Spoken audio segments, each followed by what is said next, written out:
Hello, I'm Chris Januszewski and welcome to the Rebellious Times Podcast.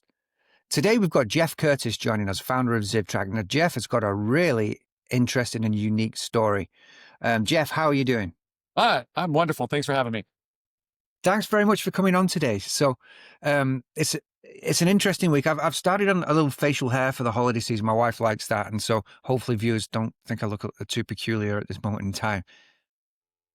Well, I've joined you, so we're going to be peculiar together, I guess.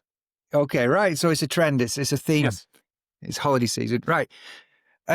Where do we start? You've got such an interesting journey here. How about we kind of roll back to where your story began as an undercover cop? So I've watched a lot of undercover cop movies. What's the one with Johnny Depp? I'm a terrible movie guy, and I can tell you that any sort of movie you watch is not at all what I did. Donnie Brasco, that's the one. So are you familiar with Donnie Brasco? No, I'm a terrible movie guy. Fair enough. Right, let's talk about your story. So undercover cop. What was that like? Yeah, no, I mean, it was truly nothing like the movies, and I actually worked in a drug task force in a small town, and so it wasn't a full time. I was assigned to the task force, but it wasn't like I was living some undercover role like the movies want to make it out to be. And so I always kind of want to acknowledge that I realized my role was pretty small in the grand scheme of things, but it was an intelligence gathering role, and it certainly did feed into larger cases. But I did do a fair amount of undercover drug work and some work around prostitution and working with trying to identify minors that were being trafficked. Not prostitution, but the minors who were actually being trafficked, and trying to identify them and offer them a chance to get out of it. And so that's where my story kind of begins, is in the undercover on the drug side of it. So while we're on that subject, I just want to kind of stop on that and talk about it a bit. So minors being trafficked, right? How prevalent is this? Obviously, the average person, doesn't necessarily hear about all of this that's going on. So how prevalent is this, and how big an issue across the US? Yeah, well, so number one asterisk is I've now not been involved in this for 12 years. And in 12 years, the internet has changed and all sorts of things have changed. And lots of the places that I investigated back pages has been updated. But it is absolutely shocking that it is in every community. And I still believe it is in every community. And unfortunately, the people that traffic individuals are very good at what they do. They're very persuasive. They're very good at building people up and making you feel absolutely special, and then absolutely controlling your life, quickly. And we're already off track, but that's what you and I do. They're very good at making these usually underage girls feel really, really special, and find girls that aren't getting that lots of times at home or socially, and buying them the nice things and telling them how great they are. And the next thing you know, they are legitimately dialing the phone. They're not allowed to talk to anybody unless it's on speakerphone. They are controlled. They're portioned what they can eat, what they can drink, what drugs they take, who they talk to. The manipulation and the mind games are absolutely unbelievable and scary. It's horrific. It's especially as a parent, to hear that even takes place is an absolute nightmare. Yeah.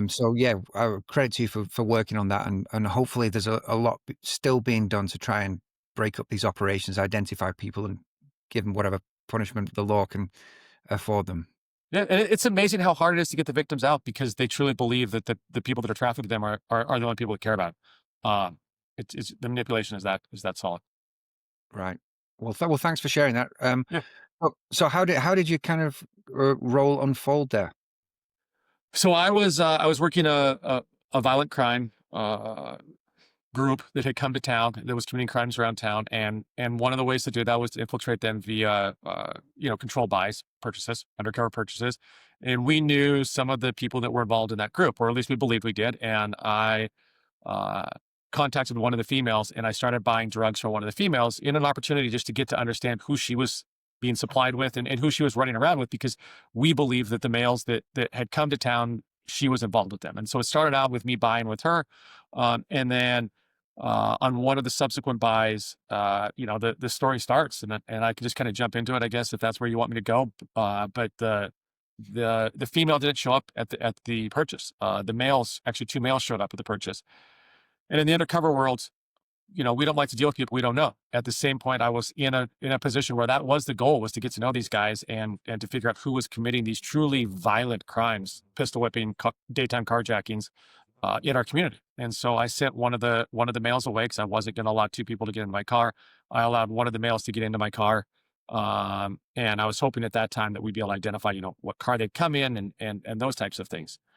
Unfortunately, it was pretty apparent, and this is a story that I could tell for an hour on how this all went down and the backstory and what happened. But to keep it,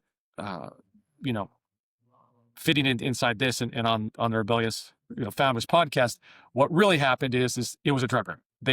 This individual needed money to pay somebody else, didn't have the drugs, and he pulled out this flashlight and started kind of hitting the flashlight against his hand. And it was at that moment I knew something was up, because the drugs we were supposed to buy weren't going to fit in that flashlight.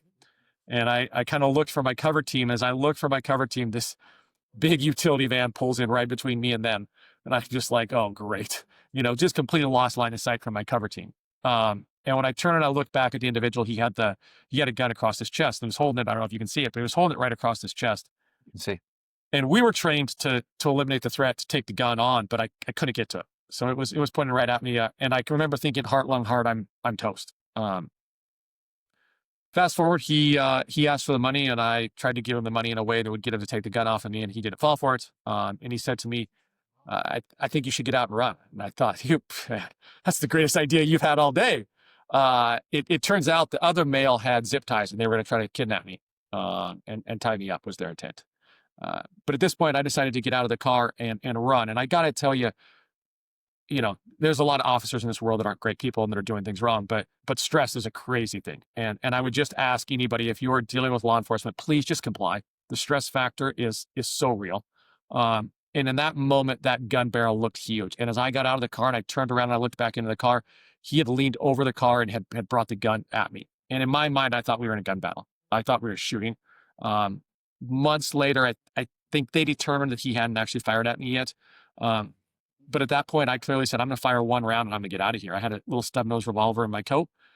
I didn't even take it out. I fired one round and I ran. In reality, that stub-nose revolver held 5 rounds. I put 1 round through the front window. I put 1 round into his arm. I put 1 round into the gas cap, and 2 other rounds went somewhere that were never located. But in my mind, that was my intent.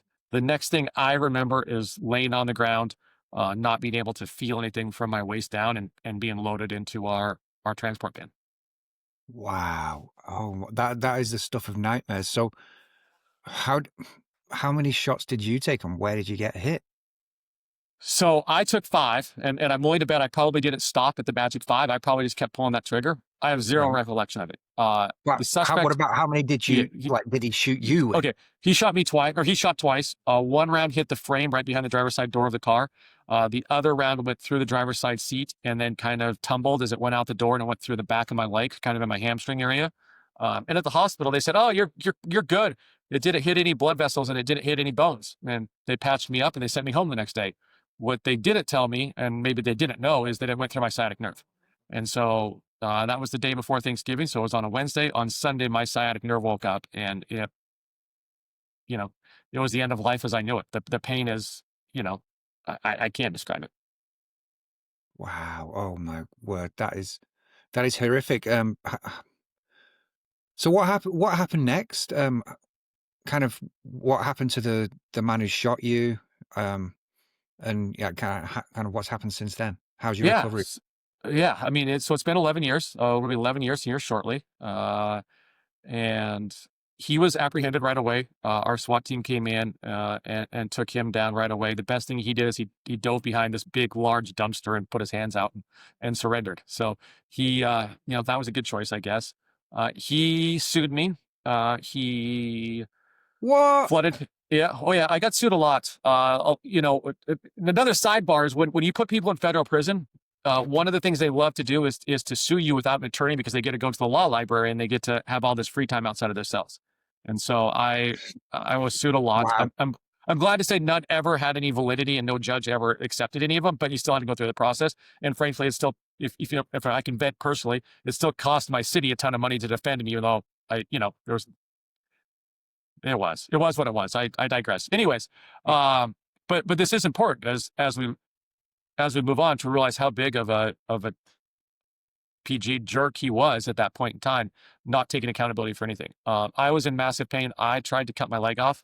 I just didn't know if I was supposed to do it, below the gunshot, above the gunshot, below the knee. All my pain was in the bottom of my foot. Nerves are a crazy thing. All my pain is down low. And so I pretty much, I felt terrible. I was a terrible husband. I was a terrible father. I wasn't working. And I just, things spiraled for me and just got out of control in the depression and the pain world. And that was just each day kind of felt worse and worse. And that's a tough spot to be in. That sounds awful. I'm terrible that you got put in that position. How are you feeling now? I'm good. I have a neurostimulator in my spine. I'm alive and I get to enjoy life with my kids and I get to chase some passion projects as we're going to talk about. I'll never be able to probably run a marathon. Probably never be able to run. I can't really jump or play basketball unless I can do it on one leg. But I can rebound for my son. I can ski with my kids as long as the ski boot's really tight and I can see both my skis. Once you get into the good stuff, it gets a little dicey if I can't see my ski. But, the mind's a powerful thing. And I think we'll talk about that a little bit, but making that decision that you're going to move forward, and it's not always that easy, but making that decision that you're going to move forward and then having a plan for how you're going to move forward is so important. So how did you get out of that mental rut and get back on track? It sounds like, you're in a place where you want to be, where you enjoying time with your family and living a full life right now. So I'm happy to hear that. But how did you recover? Yeah. So I was blessed in that, I was still getting paid. I wasn't working obviously, but I was getting paid. I had an amazing family. I had an amazing wife. My kids were young enough that they didn't really understand. I had a couple incredible physical therapists. I had a doctor that I think because I was a cop, probably cared a little bit more, about me. I have a cousin who was an athletic trainer at the University of Montana at the time, one of the most amazing individuals ever who was able to help guide me in who to see and what to do. And I had people that really cared about me and I felt cared about. And so when you've got that support, it's a lot easier to move forward. What happened to me though, is I started fixating on trying to do everything. And as a result, I was going backwards. And what we got to is being a husband and being a father and helping out around the house didn't matter. And that's a terrible thing to say, but it was the truth. What mattered is I was going to get up and I was going to take a shower. And that's the only thing I had to do that day. And if I did that, it was a successful day.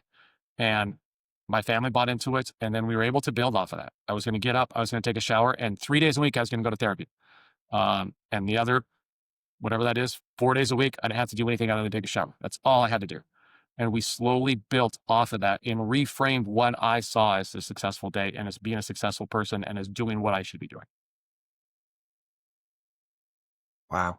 So yeah, step by step, bit by bit, and with the support of family. So I have an example. It's nothing compared to your example, but an example of getting family support through, a surgery. And so I snapped my ACL playing soccer. The whole team did it as well. And there's something about this turf we were on. And I'd just started dating my wife at the time. And so as soon as you come out of surgery, you're home, you can't move. You've got this machine that's going backwards and forward, loosening up your knee.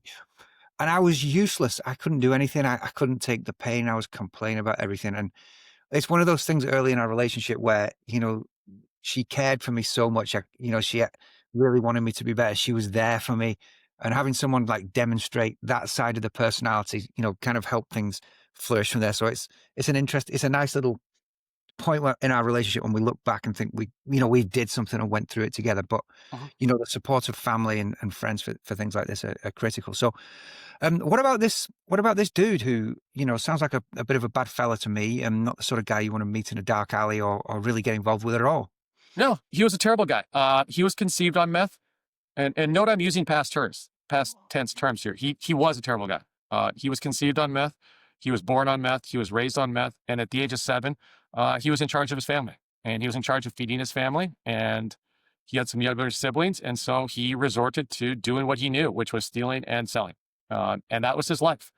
And I learned a term, a hungry man is a dangerous man. And I would challenge each one of your listeners to think, I'm pro accountability. I believe the criminal justice system should actually be a little bit more harsh early on with people. But I would challenge your listeners to think about what would they do if their son or daughter or their brother or sister was truly hungry, not had missed a meal, not, didn't get dinner, but had gone a couple of days without a meal. And what would you do, and what crimes would you commit? Because that reshapes how I thought about what I would have done in his situation. It doesn't excuse it, but it did make me think about him a little bit. And what you're leading into is the fact that after a couple of years, he dropped all of his lawsuits against me, and he dropped all of his appeals. And I got a call from the probation officer who said, "Hey, he wanted me to tell you that he was sorry for what happened, and he doesn't expect anything. He doesn't, he just wants you to know that he's taking responsibility, moving on." And I thought, okay, yeah, right, manipulation. Incarcerated individuals are incredibly good at manipulation, just like people who traffic individuals are. And about a year later, I got a call from the crime victim, or I guess crime victim advocates unit, and they said, "Hey, we're doing a victim offender dialogue, and we want you to meet with Joshua Robinson, the man who shot you." And I said, "Sorry, you can bleep this out," but I said, "Oh, hell no, there's no way I'm doing that." And I got off the phone, and my wife said, "What was that all about?" And I said, "They want me to meet with Joshua Robinson and go through this victim offender dialogue." She said, "Oh, we're doing it." I said, "No, we're not." She said, "We're doing it." And I think you probably all know how that conversation I with your know spouse that goes. goes. Yeah. Yeah, Yes. right. So we did it. And, what helped me is there was a gal who interviewed him, and she said, "Geoff, I've interviewed 1,500 people. And of those 1,500 people, I now have my second person that I believe actually takes accountability for um, what they did." He doesn't make excuses. He doesn't blame his childhood. He just says, "My sister got out of it. My sister's an attorney. This is on me." Doesn't blame his mom, doesn't blame his lack of a dad. He doesn't blame anything. He is taking responsibility. He's doing everything he can, and he gets nothing for this. It doesn't help his parole. It doesn't help anything, but we do think it could be beneficial to both of you. And I said, "Okay, fine, I'll do it for my wife." We met with him, and it was interesting. It was interesting to think about the life he lived and where he was at, and to hear about all the things he was doing in prison, from the simple things of trying to get his GED and alcohol and abuse counseling and treatment, to training dogs and taking on chores and being a role model in the prison. And so it opened up a dialogue that he and I have continued to this day. And it opened up my wife purchasing Christmas presents for his kids every single year since, as a way to try to remind them that you know, forgiveness and moving forward is a good thing, and try to keep that relationship between him and them. So it has certainly changed, and he will be up for parole next year. And assuming he continues to do everything he is doing, we plan to speak on his behalf. That's fascinating. We all we judge each other as humans. We judge each other very quickly. In fact, I was in partnerships for the bulk of my career, and one of my only superpower was probably the ability to meet somebody, have a conversation with them, be able to download pretty quickly a lot about them. Kind of where they're from, like just get a feel for who this person is, and go from there. And say 95% of the time I was right, 5% I was wrong, and those 5% cause some problems sometimes. But we do it, we judge, and we don't always take the time to try and understand where somebody's coming from. We want to move on quickly, and we want to solve our own problems, right? Mhm. We don't have time for this, and we think, those people over there, those people in jail, they've done bad things, lock them up, throw away the key, right? And in some cases, maybe that's right, but in some cases it's not. And one of the questions that society asks is, can people be rehabilitated?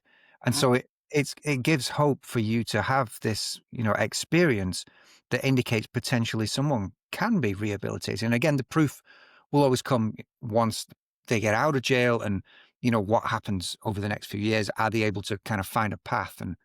And is society going to help them as well, right? Because Mhm. you said the fact that he was born on meth, right? And he was from that environment. Well, there are many people like that. There are many Mhm. many communities where people like that, and it's very difficult to get out of that. You start with your base in life, and mobility, even nowadays, is harder than it's ever been. So, to hear your story, yeah, that is a story of hope for sure. Yeah. Yeah. And they've got to want to. And how do you identify the people that truly want to, and then provide the appropriate level of help to them, because what each person needs is different. And it's a hard problem that we're going to face as a society. Absolutely, absolutely. So, so how is this kind of experience translated into your work life in terms of, your focus, how you view the world? And we've not spoke yet about your business ZivTrack, but I'd Yep. love to kind of hear how this transition took place. Yeah. So, as I was going through all these therapies and I was doing all these things, I was charting things on an iPad, and I was trying to keep track of everything on the iPad. And I was kind of, as great as my therapists were, I was very frustrated because there were days that I felt like there was nobody there. And I found that on the days that I didn't have an appointment or I didn't have something, it was easy to not do what I needed to do because nobody knew. It was just me. My wife was working, trying to make ends meet. My kids were in daycare and in school because I couldn't take care of them. And so if I didn't have a physical therapy appointment, if I didn't have a mental health or a counseling or a therapist appointment, there really wasn't anybody there to hold me accountable. And that was something that I had to, self-digest and get over. Fast forward a little bit, and I talk to therapists and counselors about this all the time. They say, we just don't have time, Geoff. We just don't have time. And as I transitioned later in life and got healthy and got back working, I was asked to work with a number of law enforcement people. And I was a past financial advisor, and I started working with people on some finances and on some marriages within law enforcement. And one of the things I always found is that we could talk about things and we could set goals, but it was impossible for me to follow up with those folks every single day without it being a total drain on my mental health and my time and this messaging back and forth. And I said, there's got to be a better way. And so I started working with therapists and doctors, and they said, there isn't. And I said, there's got to be. And that's where that creative side of me got going. And we developed ZivTrack out of trying to fix that issue that I felt. Fantastic. And how old's the company now? So we did, I would say it's 3 years old in a way. We did 2 years of development and testing and, trying different things. And then we rolled it out here a few months ago. And then just last month, we started allowing very limited people into the, into the platform. Okay. What was your experience of actually defining the product itself? Did you do a lot of feedback sessions with therapists or people who are undergoing therapy? Like, how do you gather the insights to be able to, build a solution that has a product market fit? Boy, yeah, I drove my Rolodex of people nuts. All right. When I first started the project, I had, and I still had those core group that hung in there with me no matter what. But I would be interviewing and talking and picking the brain and talking about features and sending mock-ups and doing things. And rightfully so, after about a year, I think people were like, is this ever going to go? Is this ever going to happen? But one of the best advices I had early on was I really tried to, I think they described them as those skeleton pages, really tried to map out that process early. And I missed the mark massively, but boy, I did much better because we did that process. And I hated the process. I now kind of obsess over the process and love it, but it took me a while to get there. And so it was a lot of feedback, and it was a lot of understanding what I thought of as simple logic or simple development that really wasn't simple. And for a guy that didn't come from the tech world, it was a big learning curve. Yeah, absolutely. Absolutely. And so obviously you launch your business, you've got to find some customers, right? You've got to find some therapists that are willing to push this, incorporate this into Yeah. their programs. So how do you go about going to market? Yeah, no, that was great. It was really easy to find people that would use it for free, right? And at some point, you got to stop saying yes to people for free. And so we did that. It was hard for me because people would ask, "Well, I'll try it for free." We threw some mud at the wall. I thought, and some people I worked with thought that that LinkedIn would be this great spot because we'd be able to really identify the right people in the right professions. And we tried some of that. We tried some Google stuff. At the end of the day, it was Meta. It's nothing special necessarily. It was us throwing stuff at the wall and looking at the results. I will tell you, 9 out of 10 times I picked the worst thing, and that's what does best. I wish I understood it. I'm more and more of a believer, especially as AI comes along, of just letting those things run and giving them a couple of weeks. I still will throw ads up on Meta, and they won't run them for days at a time. I'm just like, why are you not running that one? That one was my favorite one. And usually by the end, it does run it enough that I'm like, okay, that was not converted. Yeah, yeah. But What sort of things did you try that didn't work? LinkedIn was our biggest one, and some Google ad stuff was our biggest one. Right now we are really all in on Meta, in that Meta space. And I think we'll move to some, cold email outreach here, as we're learning the user journey was eye-opening for me. And being a founder, I was told that I had to be on the first, 50 startup demos. And I got to tell you, that was the most important thing I've ever done. And I thought I didn't want to do it, but understanding all the things along the way that cause people to back out of the buying process and back out of it and not understand it or get misinformed or think that we're charging the people that download the app, the avatars, they don't want to upload their avatar, that the email verification was ending up in spam, that the code wasn't filling in that was coming in to verify their phone number. I mean, it was a maddening process, and it took me realizing that those first few customers that you lose because your process isn't there, it's not going to make or break. You're not going to make or break a product based on one or two customers early on. And learning those things and hearing them and seeing them, it is so important. It absolutely is important. It sounds like you had some pretty good guidance. Did you have a mentor, or did you work with an incubator, or how did you get the skills, seeing as you weren't from a tech background? Yeah, so I got lucky, and I think I can name drop on here. I hope it's positive. Kevin Swift, who actually is no longer in the mentoring side. He found out he didn't like it as much, and maybe I can convince him to get back into it. He was a mentor early on that really was great to me, and in fact, transitioning away from him was we definitely had some speed bumps along the way, but it also has just been working my Rolodex and finding people that know a little bit of everything. And honestly, YouTube's a beautiful thing. You start to hear about things, you start to hear about this, and I put it into my knowledge base in my chat GPT and have it find YouTube videos and watch YouTube videos. And it's always changing. Yeah. Brilliant. I love hearing how different founders approach marketing, and test things, and the whole customer feedback, investing time there and actually getting in front of customers. That's how you learn the nuances of your own products and the things they like, and, question all of your own assumptions. Oh, absolutely. And they're shocked when I answer a phone or I get on the demo and it's really me. Like they're just shocked. And some of our best features have come out of those feedbacks. A retention or belief score where we track whether or not the professional's client believes in the program. Because if they stop believing, like, it doesn't matter what their average is of belief. Once they stop believing, the actions needed. And so that was something, that I wouldn't have gotten if I wasn't using the product with them on demos. Yeah. Yeah.